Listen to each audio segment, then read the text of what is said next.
Welcome back to another episode of ACR On Air, the official podcast of the American College of Rheumatology. I'm your host, Dr. John Hausman. Today, we have the pleasure of welcoming back Dr. Lisa Samaritano, who has been a frequent guest on the show. Dr. Samaritano joins us to discuss the highly anticipated 2024 American College of Rheumatology Lupus Nephritis Guidelines. These new guidelines, a decade in the making since the last update in 2012, reflect significant advancements in available therapies and a more holistic approach to managing lupus nephritis across all age groups. We'll dive into what's new, including insights on combination therapies, minimizing glucocorticoid use, and managing the full spectrum of lupus nephritis patients. Dr. Lisa Samaritano is professor of clinical medicine at Weill Cornell Medicine and attending physician in the Hospital for Special Surgery Division of Rheumatology. Dr. Samaritano attended the University of Pennsylvania for her undergraduate studies and completed medical school, internal medicine residency, and rheumatology fellowship at Weill Cornell Medicine. She has a large clinical practice focusing on patients with lupus and antiphospholipid syndrome. She led the 2020 American College of Rheumatology Guideline for the management of reproductive health in women with rheumatic and musculoskeletal diseases, which she actually discusses in our show, episode 13. And she also led ACR's upcoming lupus nephritis treatment guidelines, which we'll talk about today. Lisa, welcome to the show. Thank you. I'm really pleased to join you and to talk about the upcoming ACR lupus nephritis guidelines. And, this is the third time you've joined us at ACR On Air. I think you are the guest that has most frequented our podcast, and I really welcome your dedication to, as you mentioned, promote education and understanding for our audience. If anybody hasn't heard your previous episodes, I was looking back, it was episode 13 and episode 27. Both were dealing around topics of reproductive health. So we're very excited this time to talk a little bit something different, lupus nephritis and the new lupus nephritis guidelines by the American College of Rheumatology. So I believe the previous guidelines were written in 2012. What was the impetus of writing new guidelines for the management of lupus nephritis? Well, we have really had a phenomenal change in terms of available therapies that have been introduced over the past several years. And quite frankly, those recommendations we think are now outdated because they do not include newly FDA-approved therapies such as belimumab and voclosporin, where clinical studies show further improvement in outcomes with addition of these new medications for lupus nephritis. So we wanted to catch up and present our thoughts on where things are as of now, 2024, and hopefully things will continue to change over the coming months to years with even more options available. But this is the current state of the art, we think. Amazing. And who made up the team that was in charge of writing these guidelines?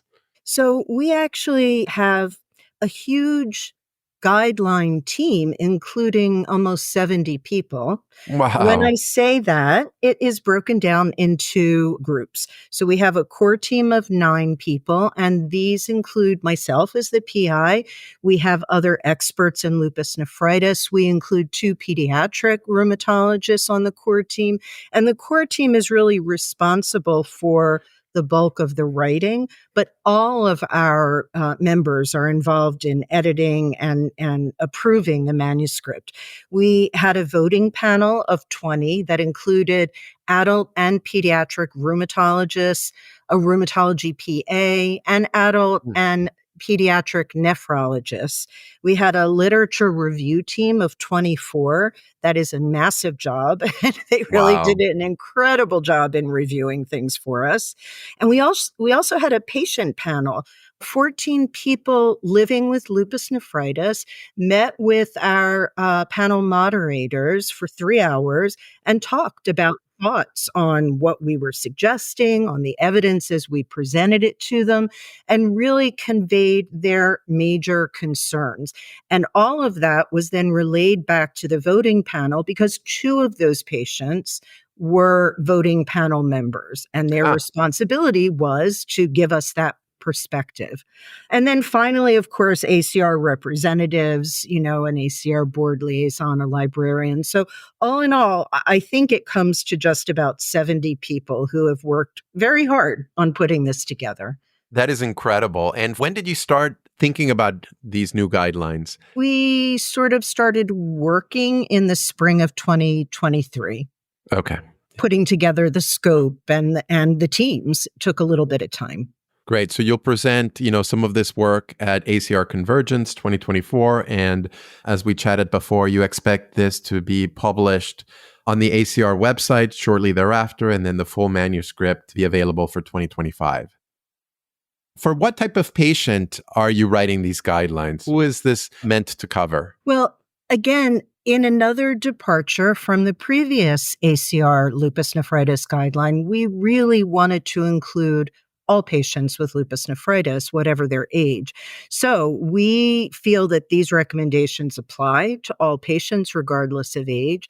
Understanding, though, that certain groups of patients have specific challenges, especially pediatric patients and also older patients.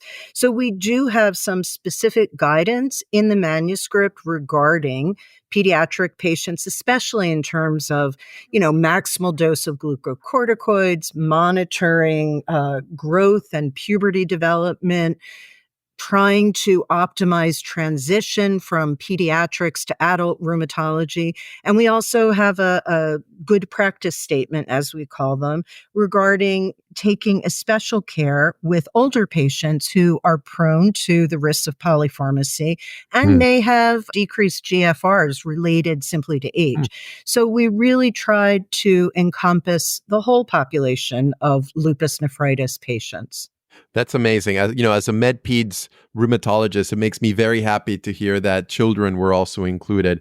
Sometimes I feel like for a lot of our diseases, we have great data for adults, and pediatrics, we're always lagging behind. So I'm very happy to hear that, there were pediatric rheumatologists involved in planning, and that the recommendations, apply both to pediatric and adults with lupus nephritis. And one thing that was really interesting is that you're sort of, in the guidelines, changing this idea of induction treatment for lupus nephritis and maintenance treatment. Can you talk a little bit about sort of the changes that you made, from previous guidelines? Absolutely. I think this has been a slowly evolving change in the field as a whole. So certainly not specific to this guideline.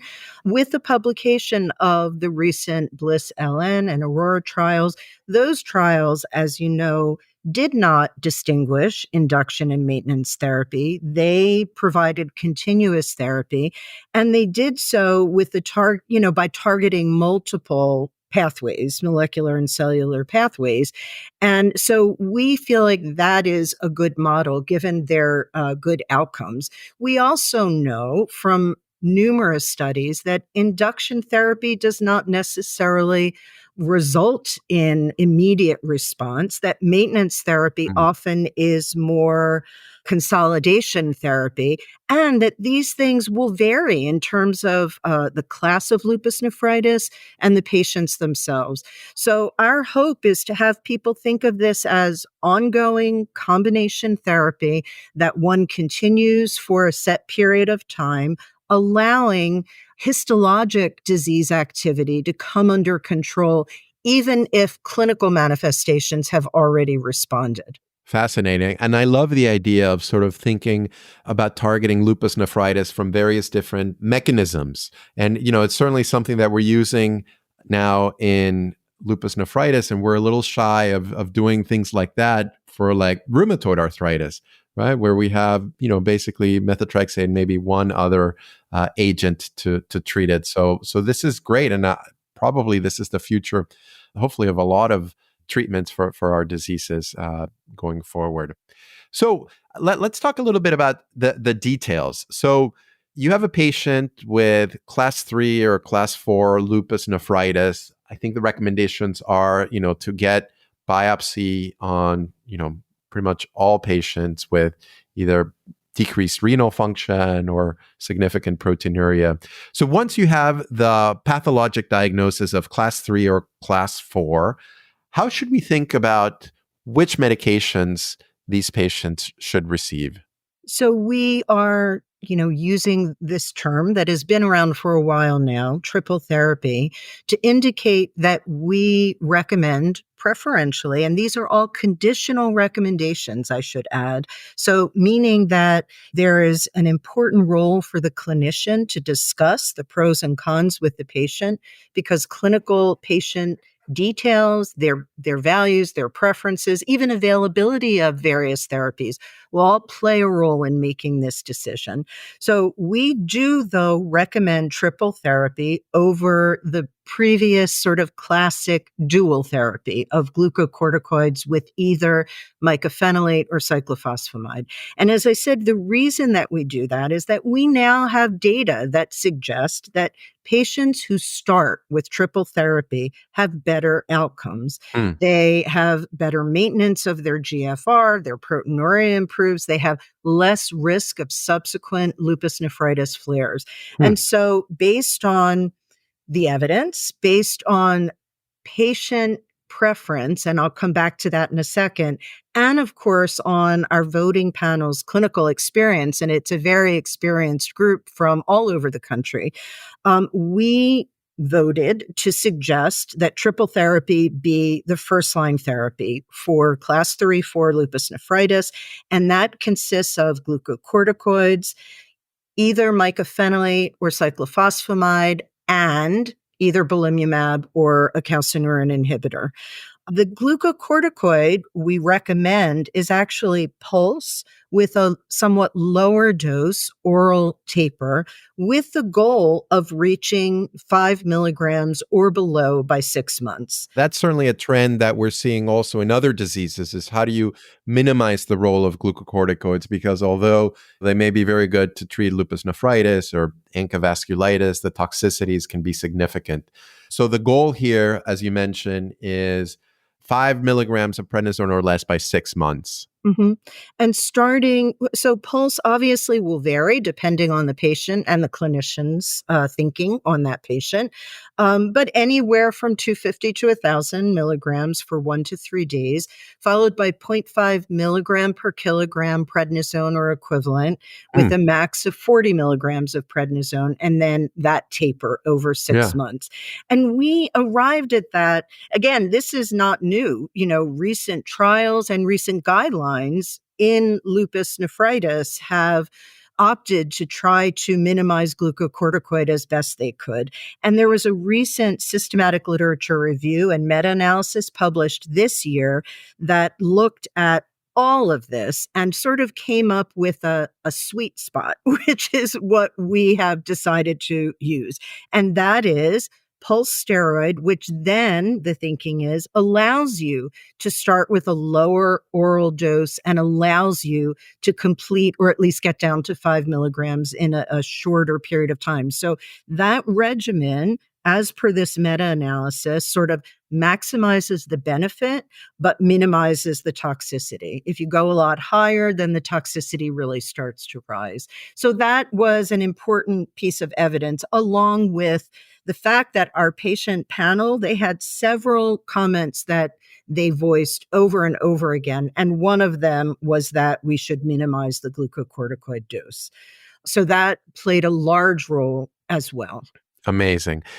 Help me think about how to choose between belimumab and voclosporin for patients with class 3 or class 4 lupus nephritis. Are there instances for which one medicine may be preferred than the other? Yes, we think so. And again, this has been common clinical thinking. So it is not a new concept, but I think we are formalizing it as part of our recommendations. And so we do think that for patients who have moderate to severe extrarenal manifestations, we prefer mycophenolate or mycophenolate analogs with belimumab.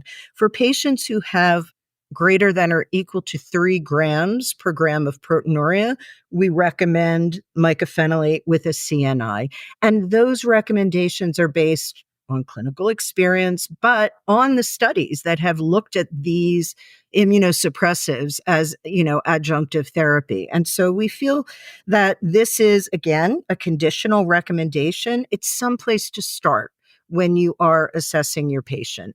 And then you figure out if it applies to this particular patient, but it's a starting point. I will say that another recommendation that we made that was also conditional, most of them are, it was that we preferred mycophenolate analogs over cyclophosphamide simply because of the better safety profile.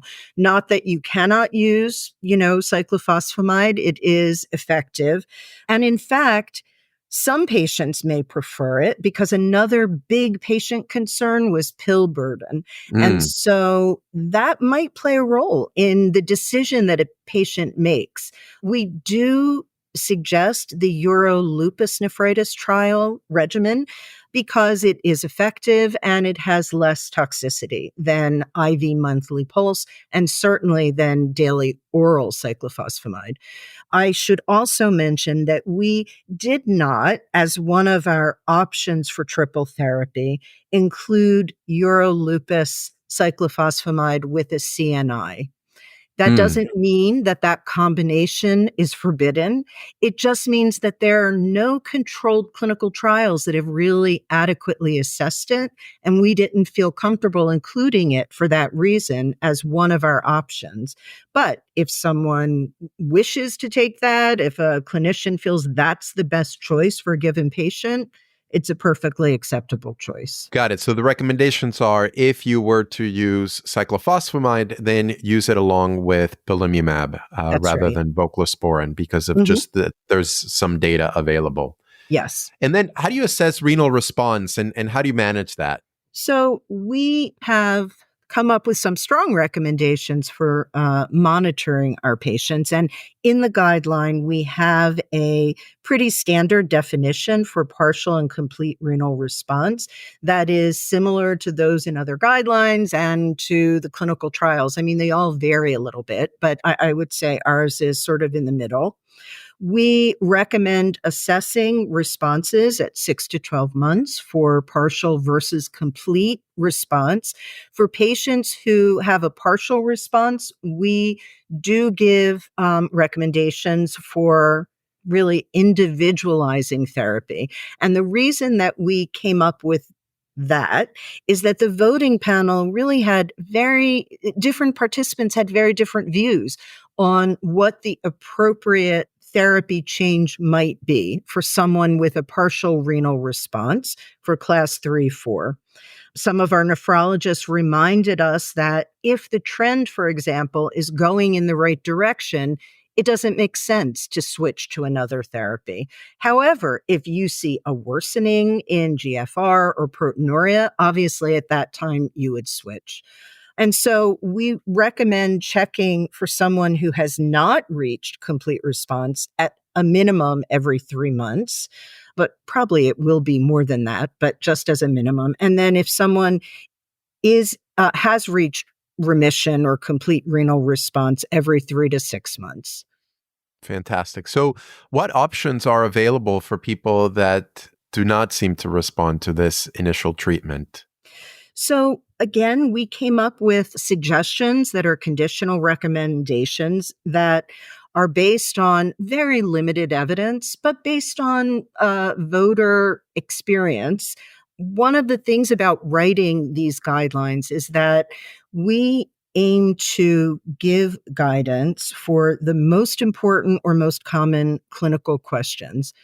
Unfortunately, sometimes those questions don't have the most or the best evidence, but we do the best we can. And that was really the case for non-response or for refractory treatment. So for non-response, if someone is on common sense, if someone is on a triple therapy, you should switch them to another triple therapy or consider the addition of an anti-CD20 agent.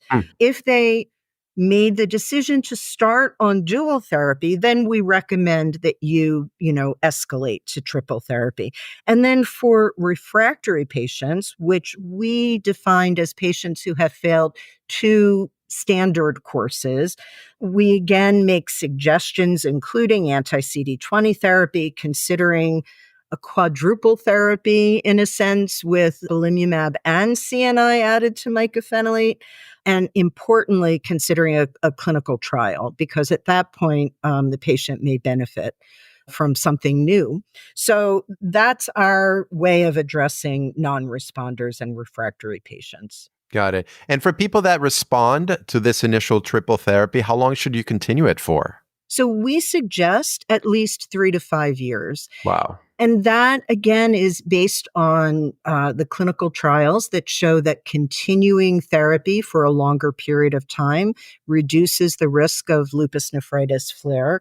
We also know, and I sort of alluded to this earlier, that in trials, in biopsy trials of patients with partial or complete renal response, there are patients with a partial response who do not have histologic activity, and their ongoing proteinuria is due to scarring.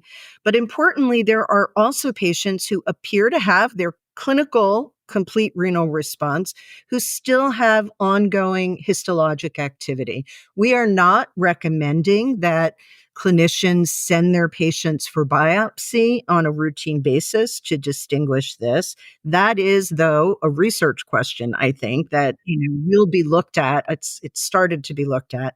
But we do think that at least 3 years or 3 to 5 years will give time for the histologic changes to calm down as well.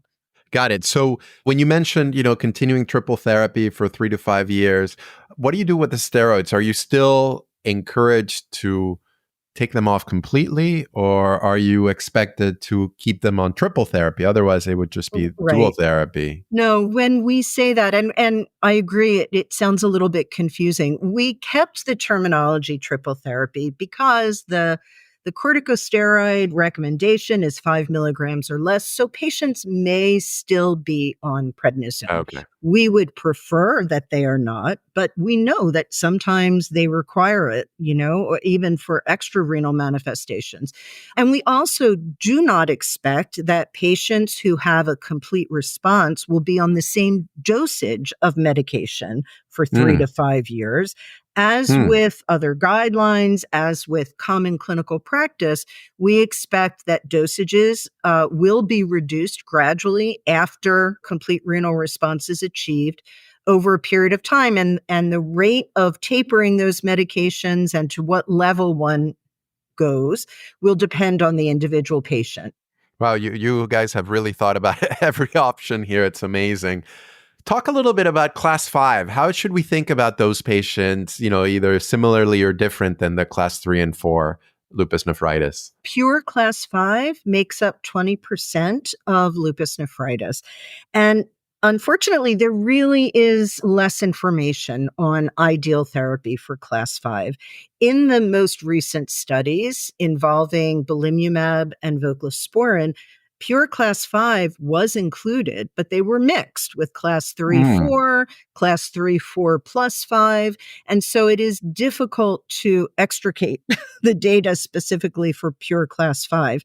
However, we do know that they benefit from triple therapy as seen in these studies. So we actually recommend mycophenolate with the glucocorticoid, of course, with mycophenolate and a CNI for class 5 lupus nephritis in patients who have a gram or more of proteinuria. I will say that the glucocorticoid component of the triple therapy is included here because it was included in those trials that I referred to, and because if you look at treatment over the years for class 5, glucocorticoid therapy has been included in almost all of the studies. What we don't know is whether or not we could get away with less glucocorticoid than we do with class 3-4, because we think there is potentially less acute inflammation.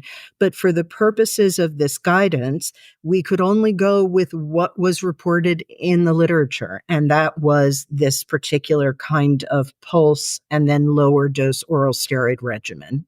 Makes sense. And then I'm looking here at the guidelines and some of the charts. It sounds like the renin-angiotensin-aldosterone system inhibitors are also recommended for class 3, 4, and 5.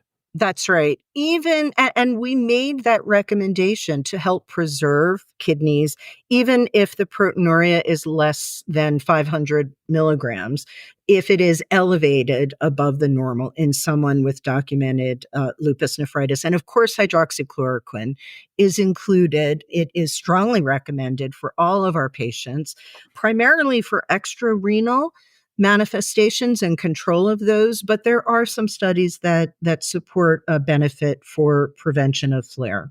At the end of the paper, you have this table that is, you're calling it good practice guidelines, adjunctive therapies for patients with lupus nephritis. Can you talk a little bit about sort of the reasoning behind including these guidelines and what some of those items include that we should be aware of? Sure. I think that when one looks at lupus nephritis, the first thought is immunosuppression. How do we control the acute inflammation with glucocorticoid, the ongoing inflammation with other immunosuppressives? But we know that other factors are also incredibly important. And so this was a way of reminding people without taking up 30 pages of space with extreme detail. And again, it's good practice guidance. We didn't have the people and time to look at the evidence for all of this. So we relied largely on other guidance. And you'll see that there are, references to other guidelines, including the ACR's guidelines in some cases. So we recommend being cognizant of diet. We talk about RAS inhibitors, also consideration of SGLT2 inhibitors. We do not talk about that in the formal recommendations because data are limited, but it is something to consider in consultation with a nephrologist. We talk about cardiovascular health. And again, the rest of these things are to some extent just reflective of good practice for lupus patients in general. But in someone who is very sick on potentially higher doses of glucocorticoids and on 2 immunosuppressives, a lot of these things become even more important than in the average lupus patient who may not be on such aggressive therapy. So we address bone health and refer the reader to the ACR glucocorticoid-induced osteoporosis guideline. We remind our readers about screening for hepatitis B, C, tuberculosis, to be up to date on vaccines, and again, refer to our ACR vaccine guideline. We, of course, talk about reproductive health issues and the overlap of those with lupus nephritis and refer to our reproductive health guideline in terms of optimal contraception, timing for pregnancy, as well as pregnancy-compatible medications in someone who requires ongoing therapy. And as you and the team embark on this huge project, it sounds like there's still some areas of unknowns. What questions are sort of the ones that are begging to be answered based on the literature review that you and your team conducted? We actually were not surprised, but there's so much that we still need to learn. And so for the different sort of sections of our guideline recommendations, there were certain things that really stood out. In terms of kidney biopsy timing, the utility of for-cause kidney biopsies. When do you take a patient who is not responding or is worsening and send them back for another biopsy? Should you consider a per protocol biopsy, meaning one that is scheduled just to see how they're doing? And in that situation, perhaps if someone has very active serologies, but they have reached a complete renal response, maybe you would consider that before tapering their medication. We don't know, but those are the kinds of questions. We don't know the minimum level of proteinuria that should prompt biopsy. There's not a lot of data on that. And then there are many nephritis subsets that really lack adequate treatment data. So class 2, for example, APL nephropathy, lupus podocytopathy, patients who have rapidly progressive disease with crescents and fibrinoid necrosis, we do not single those patients out and give them a different recommendation for treatment in this guideline. But because, again, data really are lacking. However, that would definitely be a clinical scenario that would involve discussion with the patient in terms of level of aggressiveness. And then, as we were talking about pure class 5, what dose of glucocorticoid do we need? How much can we lower that if possible? And then, of course, and I think this will be dear to your heart, are patients with childhood onset lupus. There is evidence, but it is so limited in comparison to the adult literature. So we need more information on children with lupus nephritis, and that's another important need. We hope that in the coming years, there'll be more information on other non-immunosuppressive agents that have been introduced for other chronic kidney disease, such as sodium glucose cotransporter 2 inhibitors. We need information on monitoring.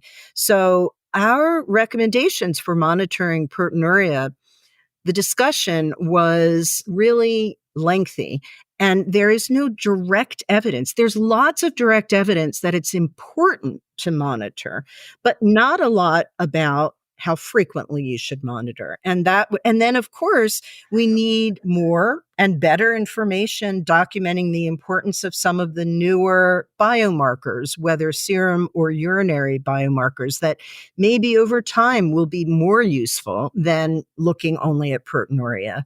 Finally, in terms of, we didn't talk about transplant or dialysis, but certainly there are subsets of patients for whom optimal transplant management is still uncertain. And that would be primarily our patients with antiphospholipid syndrome, where certain medications may be considered, but the evidence is just not there yet. Lisa, this has been a wonderful conversation, and I really applaud you and the rest of your team for all this incredible work that you've done. It certainly makes my job easier when taking care of patients with lupus nephritis. I think this will benefit a lot of patients and rheumatologists out there. So thank you so much for your time, and thank you for your hard work in this project. Thanks, John. Well, there you have it. These new guidelines on the management of lupus nephritis really bring a fresh perspective on treating this complex condition, with a focus on modern therapies, patient-centered care, and minimizing the risks associated with long-term glucocorticoid use.